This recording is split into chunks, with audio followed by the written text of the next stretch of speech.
कल्याण डोंबिवली महानगरपालिकेची निवडणूक 4 वर्षानंतर झाल्यानंतर जे अनेक नगरसेवक होते त्यांनी नागरिकांना शब्द दिला होता की आरोग्य आणि पाणी या प्रश्नावरती ते सातत्याने लढा देतील आणि चांगल्यात चांगला पाणी पुरवठा करून देण्याची त्यांनी आग्रही भूमिका निभावली होती।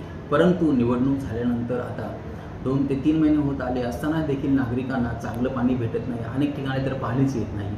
अशातच नगरसेवक मधुर म्हात्रे यांनी महानगरपालिकेमधील अधिकाऱ्यांना भेटी देत सदर बाबतीत प्रश्न विचारले आणि सोबतच अनेक नागरिकांनी देखील या बाबतीत आक्रोश केलेला आहे। आता मधुर म्हात्रे यांनी सांगितले की स्थानिक जनता जे काही आहे त्यांनी आता हे असाच एक आग्रह धरलेला आहे की तुम्ही जर आम्हाला पाणी देत नसेल तर पाण्याच्या टाकीमध्ये आम्हाला विष टाकून द्या, कमीत कमी आम्ही खुशीने मरण तर पत्करू। आता हा जो प्रश्न आहे किती भयानक प्रश्न आहे, त्यामुळे कल्याण डोंबिवलीचे आयुक्त असतील, महापौर असतील, उपमहापौर असतील यांनी आता या प्रश्नावरती तोडगा काढणं अत्यंत गरजेचं आहे। कारण की येणाऱ्या काळामध्ये हा सदर जो प्रश्न पाण्याचा प्रश्न आहे हा अत्यंत ज्वलनशील होणार आहे। इलेक्शन झाल्यापासून खडेगोलेले, विठ्ठलवाडी, कैलासनगर, नेहरू नगर या परिसरात मोठ्या प्रमाणावर पाणी टंचाई आहे।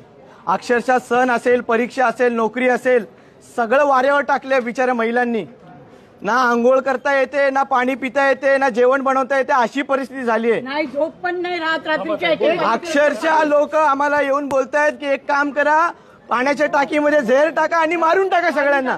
इतके संतप्त नागरिक झाले आणि वारंवार प्रत्येक स्तरावर केडीएमसीच्या आयुक्तांपर्यंत तक्रार देऊन सुद्धा जर लोकप्रतिनिधींची कामं होत नसतील तर काय अर्थ आहे केडीएमसीचा? काय अर्थ आहे टॅक्स भरण्याचा, पाण्याचा टॅक्स भरण्याचा?